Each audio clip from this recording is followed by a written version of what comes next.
இயேசு கிறிஸ்துவின் இனிய நாமத்தினால மீண்டும் இந்த புதிய பொலிவுடன் காலை தியானத்தில் உங்களை சந்திப்பதில் மிக்க மகிழ்ச்சி அடைகிறேன். எல்லாருக்கும் ஒரு பெரிய ஆசை, ஏன்னா இந்த நாளில் தான் இந்த காரியம் நடக்கணும், இந்த நாளில் தான் இந்த காரியம் நடக்கணும்னு சொல்லி நினச்சிட்ருக்குறாங்க. அதுக்காக நாளுக்காக காத்துக்கிட்டு இருக்கிறாங்க. இந்த நாளில் நிறைய பேர் சொல்லுவாங்க, ஏங்க இந்த நாளில் தாங்க இது செய்யணும், இல்லைங்க இந்த நாளில் இதை செய்யக்கூடாதுங்க அப்படின்னு சொல்லி பேசிக்கிட்டு நிறைய பேர் நிறைய காரியங்களை நமக்கு சொல்லிகிட்டு இருப்பாங்க. ஆனால் அதே போல் தான் வேதத்தில் கூட ஒரு சம்பவத்தை நம்ம பார்க்குறோம். ஏசாமி ஒரு ஜெப ஆலயத்தில் அவர் ஒரு பிரசங்கம் பண்ணிகிட்ருக்கிற பொழுது அங்கே ஒரு சம்பவம் நடக்குது. என்ன அப்படின்னா, 18 வருஷமாக எவ்வளோ வேணும் நிமிரக்கூடாத ஒரு கூனியை அங்கே ஆண்டவர் பார்க்குறாரு. அவளுடைய வாழ்க்கையில் 18 வருஷம் கட்டப்பட்டு இருக்கிறார். இந்த சூழ்நிலையில் ஆண்டவராக இயேசு கிறிஸ்து அவளை பார்த்து அவளை சுகப்படுத்துகிறார். அப்படி சுகப்படுத்துகிற அந்த வேளையில் தானே என்ன நடந்துச்சு அப்படின்னா, அந்த ஜெப ஆலயத்தில் அந்த ஜெப ஆலய தலைவன் அவர்களை பார்த்து, அந்த வந்திருக்கிற சனங்களை பார்த்து ஒரு காரியம் சொல்கிறார். அந்த வசனத்தை நான் உங்களுக்கு வாசித்து காட்டணும்னு விரும்புகிறேன். என்ன அப்படின்னா, லூக்கா எழுதின சுவிசேஷம் 13வது அதிகாரம் 14வது வசனத்தில் நீங்கள் வாசிக்கும் சொல்கிறார், இயேசு ஓய்வு நாளிலே சொஸ்தமாக்கினபடியால் ஜெப ஆலய தலைவன் கோபமடைந்து ஜனங்களை நோக்கி, வேலை செய்கிறதுக்கு 6 நாள் உண்டே, அந்த நாட்களில் நீங்கள் சொஸ்தமாக்கி கொள்ளுங்கள், ஓய்வு நாளில் அப்படி செய்யலாகாது என்று சொல்லி அங்கே ஜனங்களை கோபத்தோடு கூட அவர் கேட்கிறார். எனக்கு பிரியமான தேவனுடைய பிள்ளைகளை, நம்முடைய வாழ்க்கையில் கூட அப்படி தான் நிறைய பேர் இந்த நாளில் தான் இதை செய்யணும் அப்படின்னு சொல்லி அவர் கூட அதை தான் சொல்லுவார். இந்த நாட்களில் நீங்கள் சுகப்படுத்திக்கிங்க, ஓய்வு நாளில் நீங்கள் சுகப்படுத்தக்கூடாது அப்படின்னு சொல்லி. ஆனால் இயேசுவானவர் ரொம்ப அழகாக அவருக்கு ஒரு காரியத்தை அங்கே சொல்கிறார். என்ன அப்படின்னா, அவர் அந்த மனுஷனை பார்த்து, உங்களில் எவனும் ஓய்வு நாளில் ஒரு எருதையாவது ஒரு கழுதையாவது தொழுவத்திலிருந்து நீங்கள் அவிழ்த்து கொண்டு போய் அதற்கு நீங்கள் தண்ணி காட்டுறது இல்லையா? உங்கள் மந்தையில் நிறைய, உங்கள் தொழுவத்தில் நிறைய மாடுகள் இருக்கலாம், ஆடுகள் இருக்கலாம், அந்த மிருக ஜீவன்களை கலட்டி கொண்டு போய் நீங்கள் என்ன செய்கிறீங்க? அதுக்கு தண்ணி காட்டுறீங்களே, அதுக்கு தேவையான தீனி போடுறீங்களே, அதுக்கு சாப்பாடு கொடுக்குறீங்களே. அப்போ ஏன் இந்த பிள்ளை, இந்த சகோதரி, இந்த தாயார் 18 வருஷமாக அவங்களுடைய வாழ்க்கையில் நிமிரவே முடியாதபடிக்கு அவங்க பூமியையே பார்த்துக்கிட்டு இருந்தாங்க. வானத்தை பார்க்கவே முடியலை, மற்ற மனுஷர்களை பார்க்க முடியல. ஆனால் இன்றைக்கு அந்த மகளுக்கு ஒரு சுகத்தை கிடைச்சிருக்கிறது என்பதை குறித்து நீங்கள் சந்தோஷம் அடைய வேண்டுமே தவிர வேறு ஒன்றையும் நீங்கள் பேசக்கூடாது. ஆனால் உங்கள் வாழ்க்கையில் ஏதை நீங்கள் செய்கிறீங்க அப்படின்னு சொல்லி அவர் சொல்றார். ஓய்வு நாள், ஏன்னா இவளும் ஆபிரகாமின் குமார்த்தியாக இருக்கிறாளே, இவளை ஓய்வு நாளில் இந்த கட்டிலிருந்து அவிழ்த்து விடுவது வேண்டியது இல்லையா அப்படின்னு சொல்லி கேட்குறாரு. ஆக அவளுடைய வாழ்க்கையில் அன்றைக்கு ஒரு பெரிய சந்தோஷம், பெற்றுக்கொண்ட நன்மையிலிருந்து ஒரு பெரிய சந்தோஷம் அவளுக்கு இருந்துச்சு. ஆனால் அந்த ஜெபாலய தலைவனுக்கு ஏன் அப்படிப்பட்ட ஒரு சம்பவம் நடந்ததே தெரியல. ஒருவேளை தாம் மூலிமா ஒரு காரியம் நடக்கலையோ, தாம் மூலிமா ஒரு அற்புதம் நடக்கலையோ, ஒரு அதிசயம் நடக்கலையோன்னு சொல்லி அவர் நினச்சாரான்னு தெரியாது.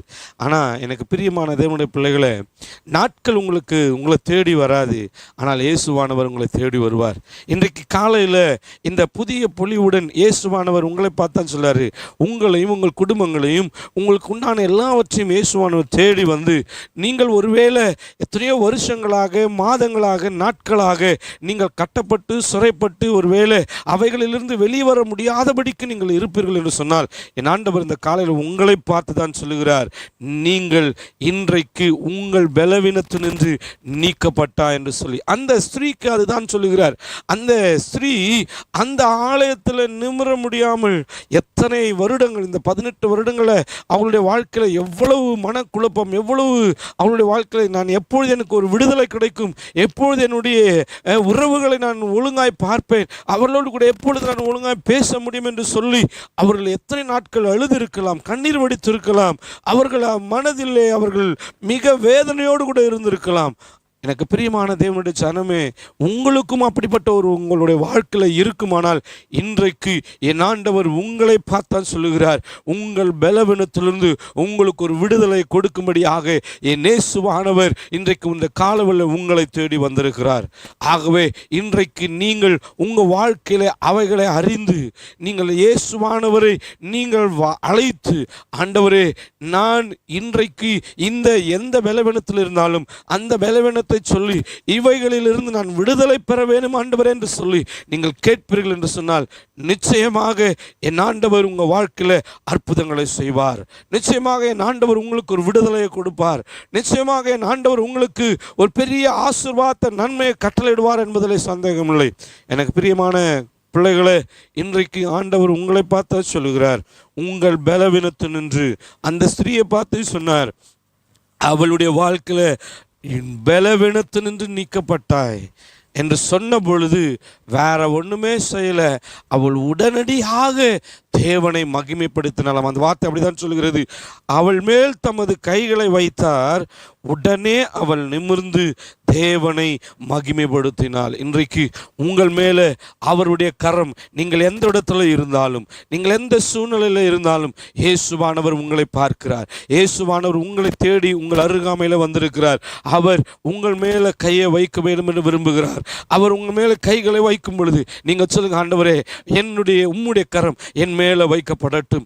இன்றைக்கு ஆண்டவரே நீங்கள் எந்த பலகீனத்தில் இருக்கிறீர்களோ, உங்கள் வாழ்க்கையில் எத்தனை வருடங்களாக, மாதங்களாக, நாட்களாக அது சிறுமைப்படுத்தப்பட்டு அல்லது சிறைப்பிடிக்கப்பட்டு அல்லது அதிலிருந்து விடுதலையாக்க முடியாமல் நீங்கள் தவித்துக் கொண்டிருப்பீர்கள் என்று சொன்னால், உங்கள் வாழ்க்கையில் இன்றைக்கு அந்த இடத்துல ஆண்டவரே நீங்கள் உங்களுடைய கரத்தை வைங்கவரே என்று சொல்லி நீங்கள் சொல்லுகிற பொழுது என் ஆண்டவர் நிச்சயமாய் என்னால் விசுவாசத்தோடு கூட சொல்ல முடியும், என் ஆண்டவர் இன்றைக்கு இந்த காலையில் உங்களுக்கு ஒரு அற்புதங்களை செய்ய போகிறார். எனக்கு பிரியமான தேவனுடைய பிள்ளைகளே, இன்றைக்கு என் ஆண்டவரை நோக்கி பார்த்து நீங்கள் சொல்வீங்களா, ஆண்டவரே நான் விடுதலை பெற வேண்டும், ஆண்டவரே நான் விடுவிக்கப்பட வேண்டும், இந்த சிறையிருப்பிலிருந்து, இந்த சிறுமைப்படுத்துகிற காரியத்தில் இருந்து, இந்த பலவீனத்தில் நின்று, இந்த பிரச்சனையிலிருந்து, இந்த வேதனையில் இருந்து ஆண்டவரே நான் விடுதலையாக்கப்பட வேண்டும். உம்முடைய கரத்தை அதன் மேலே நீங்கள் வைங்க ஆண்டவர் என்று சொல்கிற பொழுது நிச்சயமாய் தேவன் அவர் வந்து அவருடைய கரத்தை அதன் மேலே வைப்பார். நீங்கள் அற்புதங்களை நீங்கள் பெற்றுக்கொள்வீர்கள். நிச்சயமாக நான் சொல்லுகிறேன், நீங்கள் சாட்சியாய் ஆண்டவரை மகிமைப்படுத்தி நீங்கள் சொல்லுவீர்கள், ஆண்டவர் இந்த நாளில் இந்த வார்த்தையை கேட்கிற பொழுதே என் வாழ்க்கையில் ஒரு பெரிய நம்பிக்கை, ஒரு பெரிய விசுவாசம், நான் அதை செய்ய கர்த்தர் எனக்கு உதவி செய்தார், நான் அந்த வார்த்தை சொல்லும் பொழுதே என் ஆண்டவர் எனக்கு விடுதலை தந்தார் என்று நீங்கள் சாட்சியாய் சொல்ல போகிறீர்கள். நான் நம்புகிறேன், நிச்சயமாய் கர்த்தர் உங்கள் வாழ்க்கையில் அற்புதங்களை செய்வார். மீண்டும் இந்த வார்த்தை சொல்லுகிறேன், ஸ்ரீயே, அருமையான சகோதரனே, சகோதரி, பிள்ளைகளே, நீங்கள் உங்கள் பலவீனத்து நின்று இந்த காலையில் நீக்கப்படுகிறீர்கள். கர்த்தர் உங்களுக்கு அற்புதங்களை செய்வார். செபிக்கலாம். நல்ல தகப்பனே, இந்த காலவெளியில் உம்முடைய கரத்தில் நாங்கள் ஒப்பு கொடுக்கிறோப்பா. நீங்கள் அன்றைக்கு அந்த ஜெப ஆலயத்தில் ஆண்டவர் ஸ்ரீயை பார்த்து சொன்னீங்க, ஸ்ரீயே உன் பலவீனத்தினின்று நீக்கப்பட்டாய். 18 வருஷம், 1 வருஷம் அல்ல, 2 வருஷம் அல்ல, 18 வருடங்களாய் தன்னுடைய வாழ்க்கையில் ஆண்டவரை நிமிர கூடாத ஒரு பலவீனம், அந்த பலவீனத்தை கர்த்தர் நீர் இயேசுவை தேடி வந்து நீ சுகப்படுத்தி இருக்கிறீர். அதே போல இந்த வார்த்தையை கேட்டுக்கொண்டிருக்கிற ஆண்டவரே உம்முடைய பிள்ளைகளுடைய வாழ்க்கையிலும் கூட ஆண்டவரே நீர் அற்புதம் செய்ய போகிறதுக்காக நான் நன்றி செலுத்துகிறோப்பா. நாங்கள் நன்றி செலுத்துகிறோம். கர்த்தர் நீர் அவர்களுக்கு உண்டான ஆண்டவரே பலவீனங்களை கர்த்தர் நீங்க தொட போகிறதுக்காக, அது அவர்களை ஆண்டவரை விடுதலையாக்கி உம்மை மகிமைப்படுத்த போகிறதுக்காக நாங்கள் நன்றி செலுத்துகிறோம். ஆசீர்வதியும், பெரிய காரியங்களை செய்யும், தேவ நாமத்தை மையப்படுத்த உதவி செய்யும். இயேசுவின் நாமத்தில் செபிக்கிறோம் நல்ல பிதாவே.